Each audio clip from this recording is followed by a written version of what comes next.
Its top speed was usually around 8 to 10 knots, which allowed the commander to ram enemy vessels with significant force. The ship was named after 3 rows of oarsmen who, contrary to the popular belief, were not Next slaves, appointment's arrived. You up for the fight? I will kill them all. For Doc. For Rel. Nice to have you back, Ishi.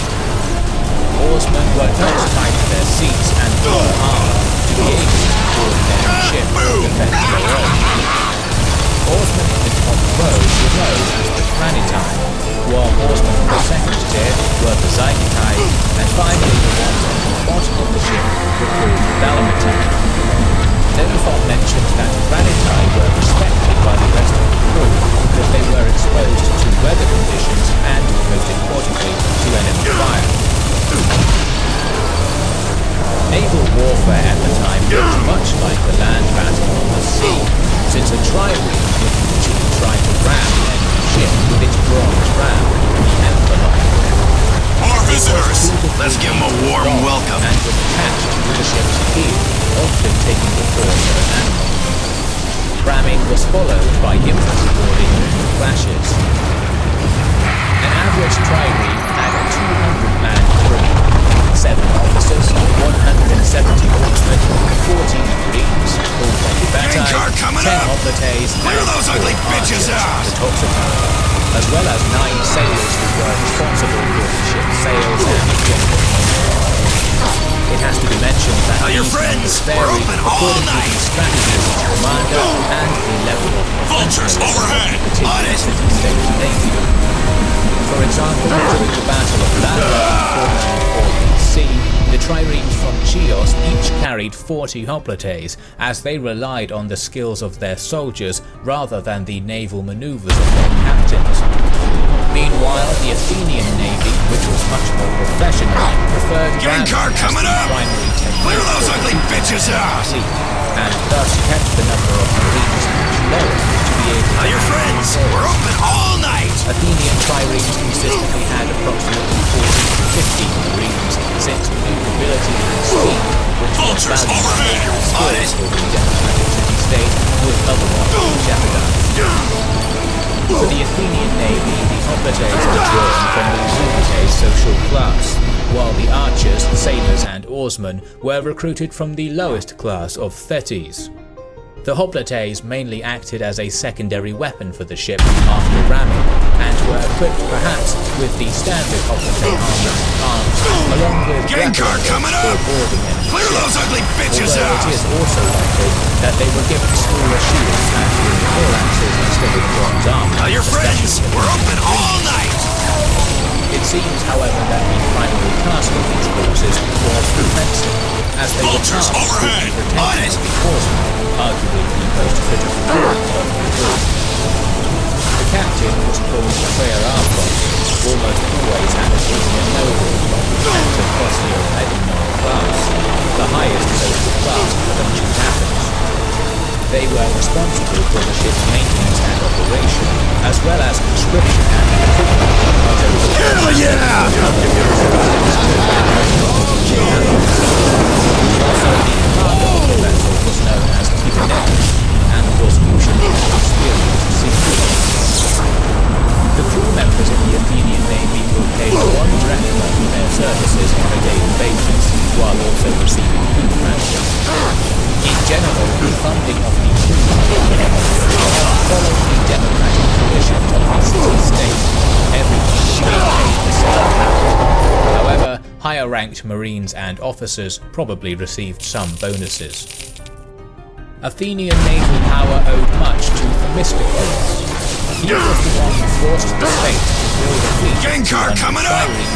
Clear those ugly bitches out! And also urged the people to leave Athens after your friends, we're open all night! Advised the Athenians that only wooden walls will save you. A small group of elders stayed behind and built a Vultures overhead! On it! Which were quickly slaughtered by the advancing Persians, while the rest of the population sailed away. Despite the destruction of the city, the ships, acting as wooden walls, saved not only Athens but the whole of Greece at the crucial Battle of Salamis in 480 BC.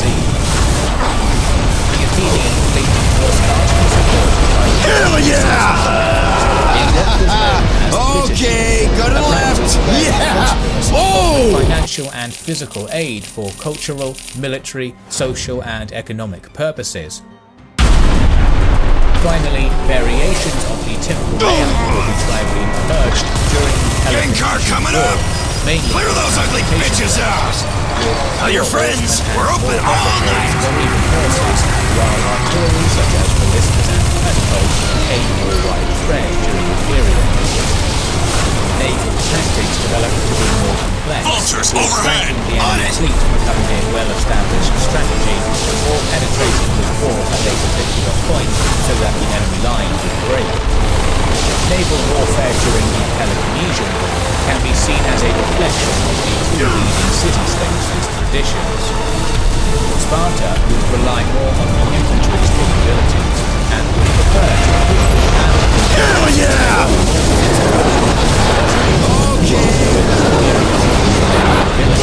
And their highly skilled horsemen, while Athens would attempt to flank the enemy while infantry and ranged troops harassed the enemy. The Peloponnesian War also saw an increase in fleet sizes, with as many as 300 ships and 60,000 seamen being involved in battles at Ogygissae and Athos Potami. The Tyrians showed a significant disadvantage, the incapability to be supplied with food and water more than a day, caused a crushing defeat at the Battle of Syracuse, as well as the aforementioned Battle of Athos Potami, when the Athenian fleet was caught off guard while trying to procure food for its crews. Thank you for watching my documentary covering naval warfare in ancient Greece during the period of the Persian invasion. In our next video, we will cover the armies during the Peloponnesian Wars. We would like to thank our Patreon supporters who make the creation of these videos possible. Also, Patreon is the best way to get new videos, learn about our schedule, and so much more. This is the Kings and Generals channel, and we will catch you on the next one.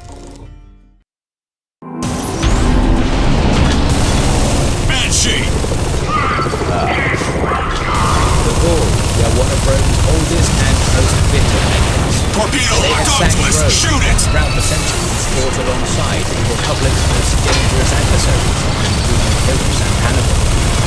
By the end of the 2nd century BC, southern Gaul was largely subdued. However, there was still tension in northern Gaul, particularly along the Rhine.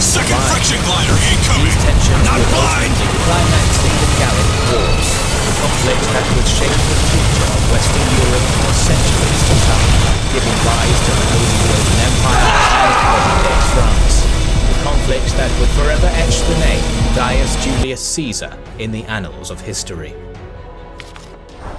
Rome had been rocked by almost half a century of civil wars, and the Republic was in decline. Both Marius and Sulla had marched on Rome, highlighting the effective system for maintaining a large empire, and the fact that the torpedo is destroyed! Their generals and the state. Following this chaotic period, three men had established an unofficial alliance to effectively destroy the Republic. Friction glider incoming! Not flying!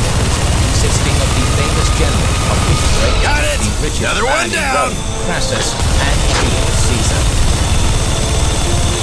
Caesar had been consul the year before, in 59 BC, with his political campaigns had left him in debt and made him many enemies in Rome. Sweet son of a bitch! Grind wheels right on our asses!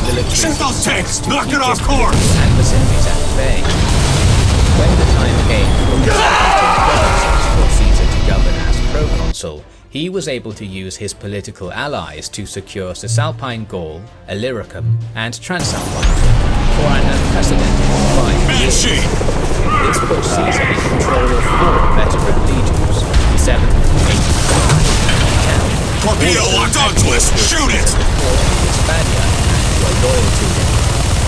They had a total torpedo is destroyed! 1,000 legionaries plus auxiliaries.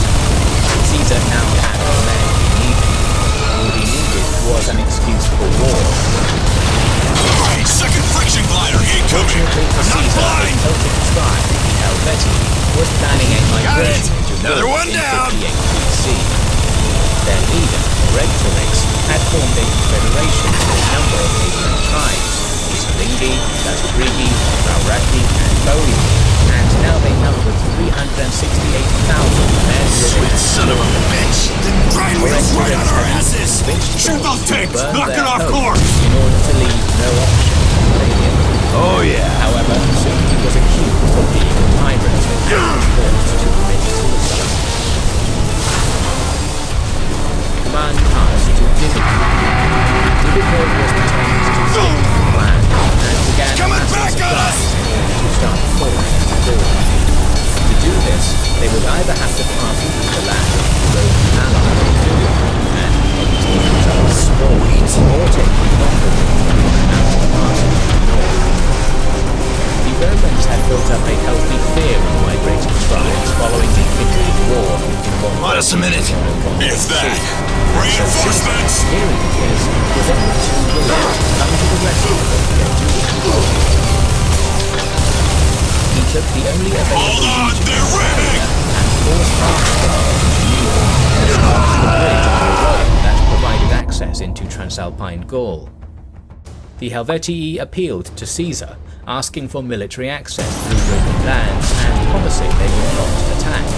Wait a minute! Caesar played for If time, that! pretending Reinforcements! to for almost 15 days. His legion was able to construct a fortified embankment almost 5 feet high, stretching 20 miles along the riverbank.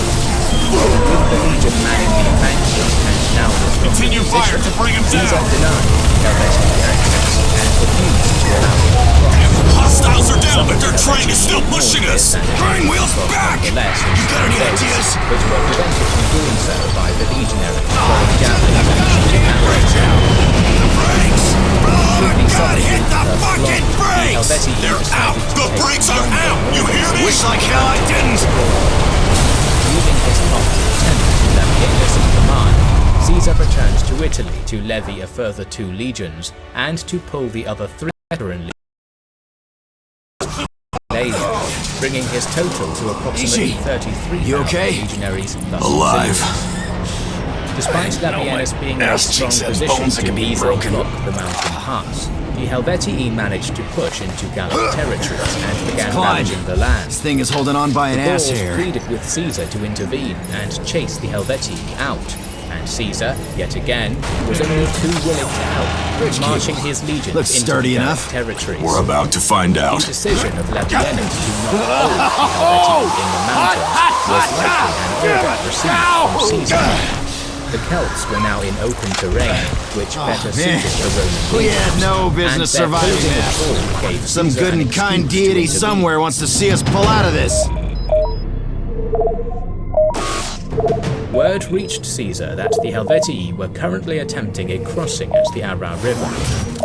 They had been crossing in 4 large groups, using many rafts and boats, but due to the size of the horde and their lack of organization, the crossing had already taken them days, and one group was still yet to cross. Caesar took his legions and swiftly marched to the river.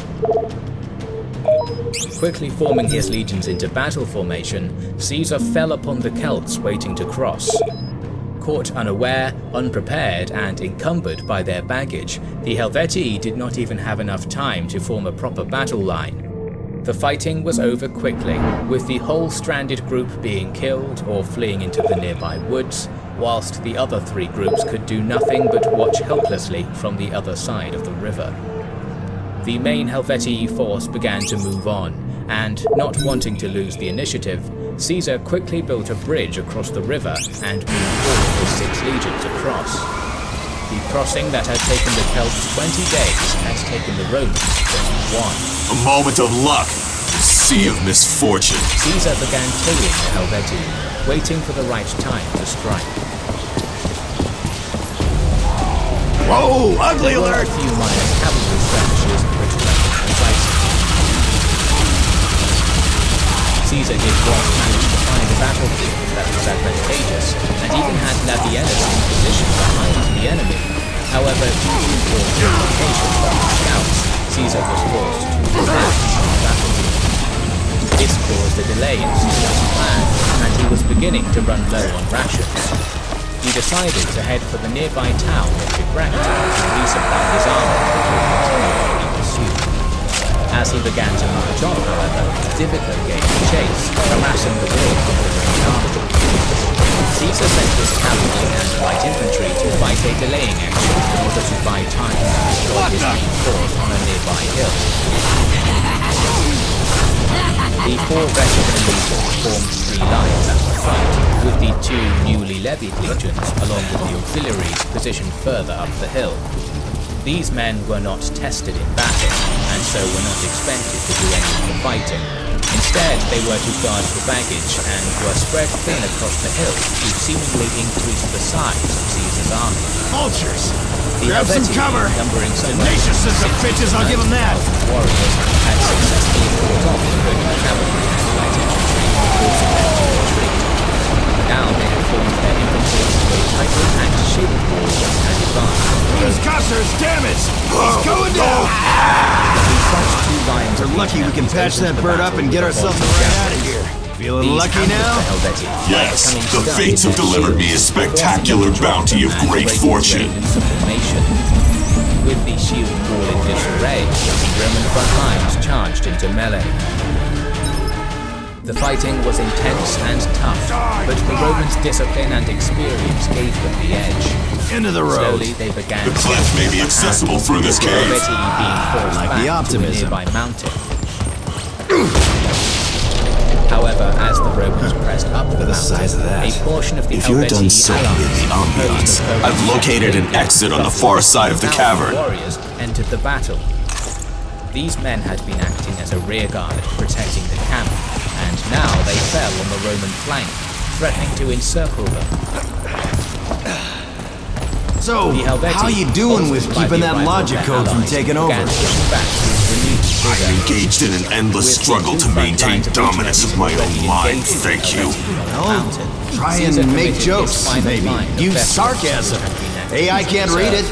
I'd help keep you in the After driver's hours seat. of hard fighting, Just saying. the Helvetii on the mountain were eventually broken and fought from the battle. Disgusting. However, the Boii and Tulingi fell back to the camp to make a last stand. Using their baggage wagons, they formed a makeshift rampart and continued the fight, hurling missiles down to the Roman ranks. This is where the fighting was the most difficult, as the Boii were famed warriors. What and exactly are we fought looking at here? We're Finally, looking at after a fighting nest. long into the night, Well then, the let's just third hope the line was mamas able hold to up break in new into the digs. camp, ending Only the way battle. out of here is through 'em. The battle had lasted almost 12 hours. Caesar had lost perhaps 5,000 men, whilst the damn, that Helvetii had stinks. lost around 40 to 60,000. Of the 368,000 people who began the migration, only 130,000 were now left. Get in over Caesar, here. with no cavalry to speak of, was not able to give chase immediately, and gave his men 3 days in order to recover from Be the battle. alive. Full time. Get out of here. Helvetii, Quickly! seeing the Romans chasing Man, man, them more, Make like a Kaiser and roll. and were forced to return to their homeland and the Castle of Rome, acting as a buffer between Roman and Germanic lands. Caesar had achieved his aim of gaining a swift military victory, and for now, he would be Hope able whatever to made that hold sound off isn't the feeling the turn off off these rotten eggs. Whatever it is, it's The best, Romans and had it's now right shown behind us. themselves to be a powerful force. Go, go, go! After his victory, Caesar rested in Bracte for a short time before moving on. Rumor had already reached him of a Germanic tribe that had crossed the Rhine and was terrorizing Gaul. The Suebi, led by their king, Ariovistus, had first arrived in Gaul in 63 BC as mercenaries for the supplying the Verni in their war against the Aedui, a Roman ally.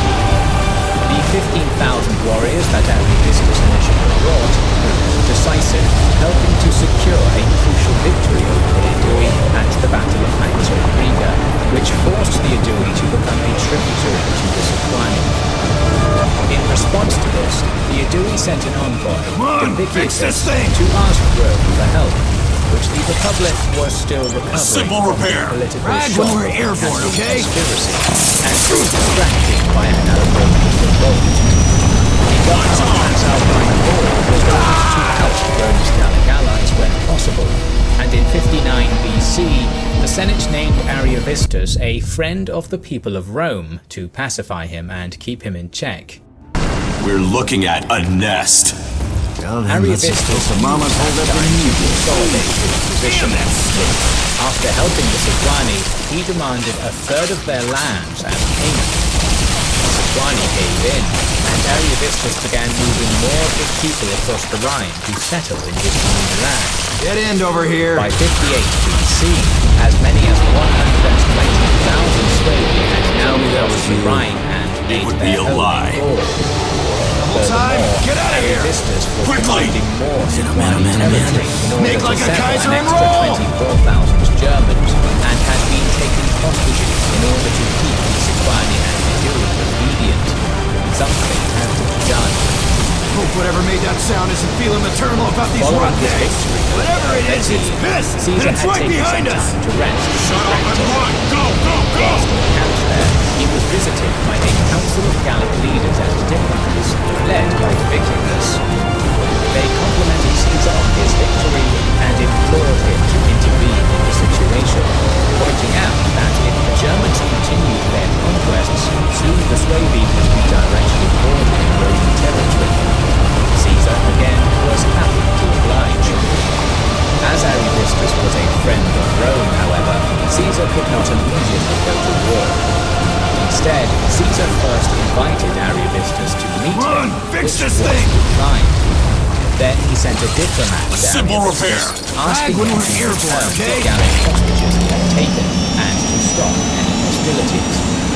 Caesar reminded him that if he were to comply, the Romans would still consider him a friend of Rome and not Hell take yeah, hell any of a action fishing hole against down him. there. Gotta be This some was a big good ones deal down for yonder. Ariovistus. He'd be allowed to keep You're the about to land see he had for already yourself. taken We're too from the heavy. Sequani This vulture's without going a fight. down. Instead of accepting the don't terms, tell me that Ariovistus doubled down and sent a giant message cloud of back to impending Caesar doom right saying behind that us. if the Romans could conquer where and how they liked, so could he. At the Right, same the train's time, leaking the fuel. Shoot 24,000 it. new Germans who had crossed the Rhine were allowed to raise and pillage the Gallic land as they pleased, with more Germans preparing to cross the river to join Ariovistus. Caesar now had his justification, Big Mama as he had a Bad legal Off our decree ass. from the Senate to protect Glad to Rome's hear it, Gallic allies. because we are going down. Justified that the Suebi were threatening Rome's borders, and Ariovistus had forfeited his status as a friend of Rome by continuing to pillage the land of Rome's allies. As the savior of all, gathering his six all right. legions, roughly Let it out. 30,000 men, Fine. Caesar set out. And I don't think so. Who knows what the water Both did to your Ariovistus sutures or and the Caesar robotic shit. recognized the importance of Vesontio, the largest town in the Sequani All right, all territories. right. Well fortified down a and notch. well supplied, it would be crucial to the go. war effort. Both forces began marching to the town. We are closing in However, on the beacon. Romans, That marching final Echo day Trooper and is night, nearby. were able to get there first. Caesar rested there briefly while supplying the legions. But as they rested, rumours began reaching the men of the strength and ferocity of the Germans. Even some of Caesar's officers began having their doubts, and it almost seemed as if Caesar would have a mutiny in his hands. Caesar was, however, able to restore order by insisting that he would face Ariovistus with just his most trusted 10th Legion if none others would follow. This inspired a fanatical loyalty in the 10th Legion, whilst the others, motivated by shame at being thought of as cowards, rallied, and the legions began to march out to meet the Suebi. Ariovistus, impressed with the speed at which the sent messages to Caesar asking for a meeting, with only some cavalry allowed as bodyguards Lord. at the place This place is called enormous. Bosky in modern-day Alsace. Build something like this and leave it to a gang of savages. Perhaps they Caesar did not agreed, leave. but the meeting did not go well, with both generals reiterating their positions. Ariovistus even went so far as to say that if he were to kill Caesar, there would be many in Rome that would be grateful, showing that Area scan. Multiple hostiles. Let's get to work. Negotiations broke down after this, and the cavalry on both sides had a minor skirmish before retreating back to their respective camps. A few days later, Ariovistus asked for another meeting. Caesar, sensing a trap, sent his translator. This was just as well, as Ariovistus promptly captured the two and even considered burning them alive. With his plan to capture Caesar having failed, Ariovistus instead moved to battle. His army was composed of 6,000 cavalry, Bet we can find a bar 16,000 someplace. light infantry, You and even the rest look at a heavy bar. infantry, I'm for a going to total of skin around you 30 to alive. 40 Oh, that must be one of the men. 12 steps, huh? Taking Caesar by surprise, Ariovistus marched his force quickly behind Caesar's position and set up camp, At the back of the cutting off the columns! Romans on their supply lines. For 5 days, Caesar drew out his army in battle formation, willing to give battle, but Ariovistus was content to wait and strangling Caesar's supply line, only engaging in cavalry skirmishes. The Suebi cavalry fought in a unique fashion. For every horseman, there was an infantryman mixed into their formation. These men were lightly armed in order to keep up with the cavalry, and together provided a flexible and difficult force to handle, and the Roman cavalry got the worst of the fighting. Caesar, knowing that he would have to do something to break the stalemate, or else risk being starved out, formed his legions into 3 lines. He marched this force past the Suebi position and ordered the 3rd line to begin construction of a 2nd camp, whilst the first 2 lines formed up to defend them. Ariovistus sent all of his light infantry and cavalry to harass the legionaries, but seemed reluctant to commit his entire signal force, should be and around so here. they were easily held off by the Romans. About to find this With the broad and second get a camp jump ship complete, home. Caesar How left far? 2 legions Close. and part of his auxiliaries to defend it, whilst his other 4 legions returned to the main camp. Realizing that Caesar would now be able to use this second camp to connect with his supply line, Come on, Ishi. Do what you do Ariovistus best sent and ruin a his army party. to attack this second camp. Fighting was tough, lasting from midday into the evening, but eventually the Romans were able to repel the attack and even took some prisoners. Upon questioning these Suebi, Caesar learned that Ariovistus had apparently been told by his priests not to commit his army until after the new moon, which was why he had not used his whole army to prevent the Romans constructing their second camp. Having learned this, Caesar decided to go on the offensive. Leaving a small garrison in each camp, Caesar formed his 6 legions into a triple-axis formation with his cavalry in reserve and marched on the Suebi camp. The Germans came out to meet him, forming their wagons and baggage train into a semicircle behind them, their women standing with them, urging the men on. Noticing that the German left flank was slightly weaker, Caesar positioned himself opposite on the Roman right and gave the order for his men to charge. But as he did, the Suebi also charged. Their assaults were so fast and surprising that the Romans had to drop their pieces before they could even throw them, drawing their swords and fighting in hand-to-hand combat. The Germans managed to form a shield wall, and neither side seemed able to gain an upper hand. Having been unable to throw their javelins before charging, the Romans struggled to break the shield wall as easily as they had at the Battle of Bibracte. After some hard fighting, the Roman right, led by Caesar, started to push back the German left.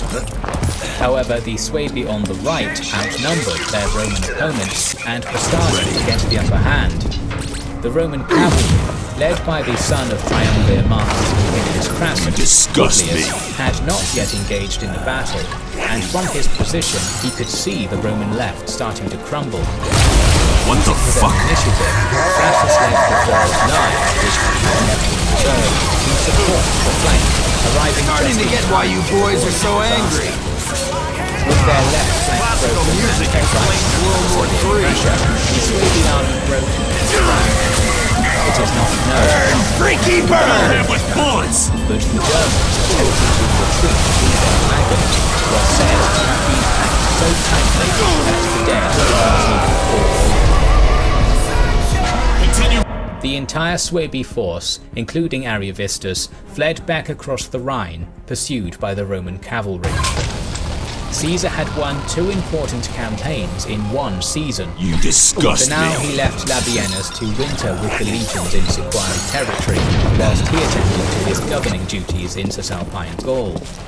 But by wintering his legions in Gallic territory, Caesar was making progress.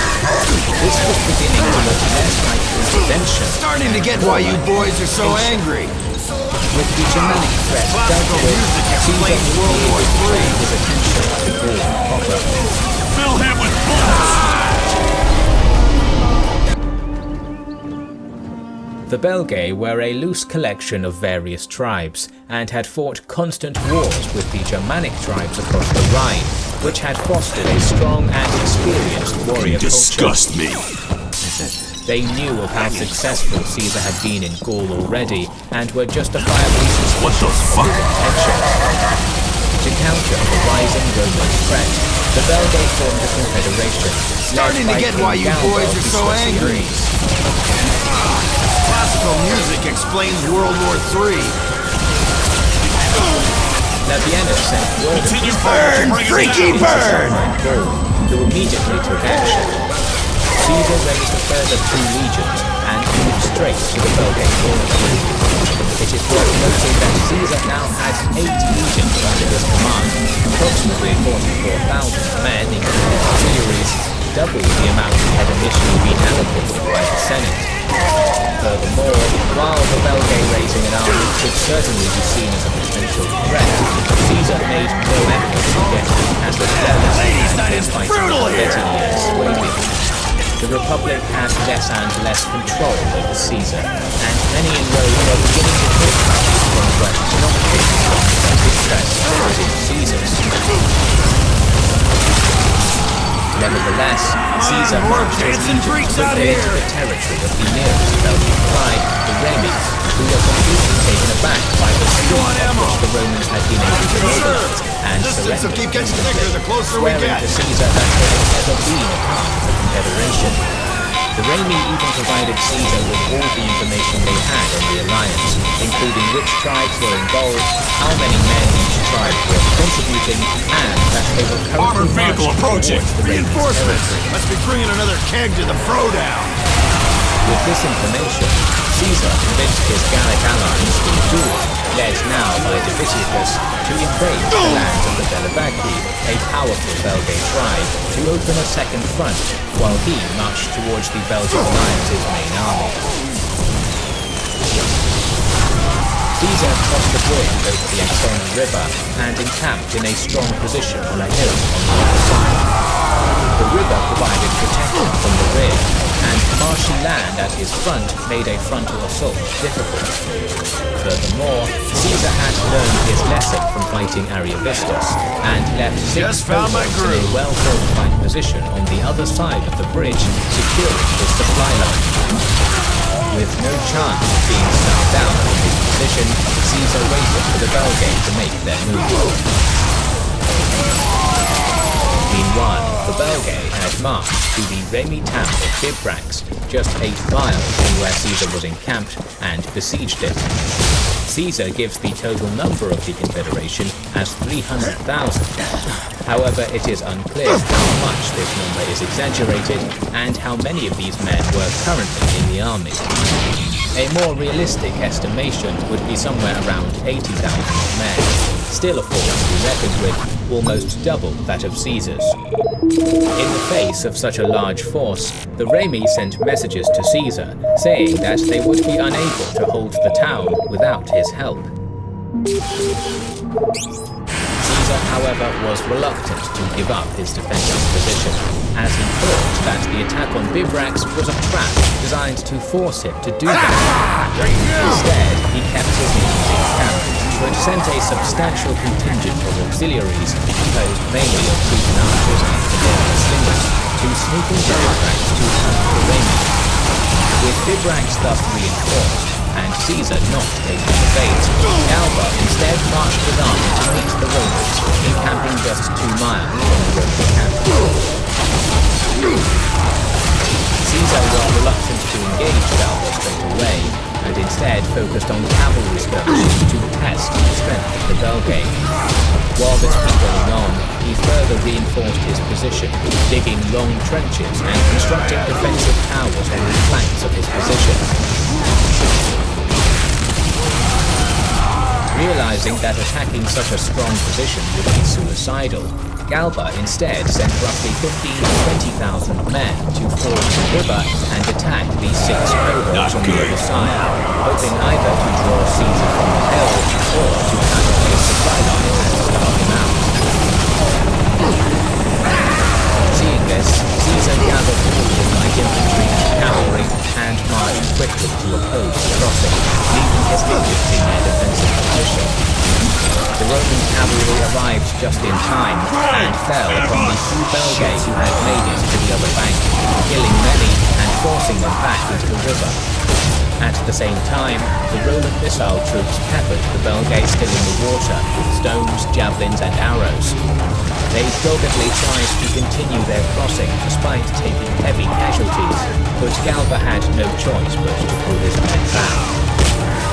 To make matters worse, word had now reached him that the Aedui were rampaging through the Belobaki lands. With the Romans to his front so heavily dug in, and with another army now threatening his flank, Galba decided to withdraw. The tribes would all disperse to their respective homeland, but all agreed to reassemble if the Romans might return to Belgae lands. As the Confederation's army dispersed, Caesar cautiously pursued with his cavalry and 3 legions under Labienus, harassing the Belgae. Due to their lack of coordination, the Belgae suffered heavy casualties in this retreat. The battle had cost the Confederation approximately 10,000 men and had forced the tribes to divide, making them easier for Caesar to conquer. Many tribes simply surrendered in the face of the Roman legions, including the Bellovaci and Galba's Suessiones. However, deeper in Belgae territory, the Nervi did have the time to organize and were not going to give up so easily. They were outraged by Caesar's foray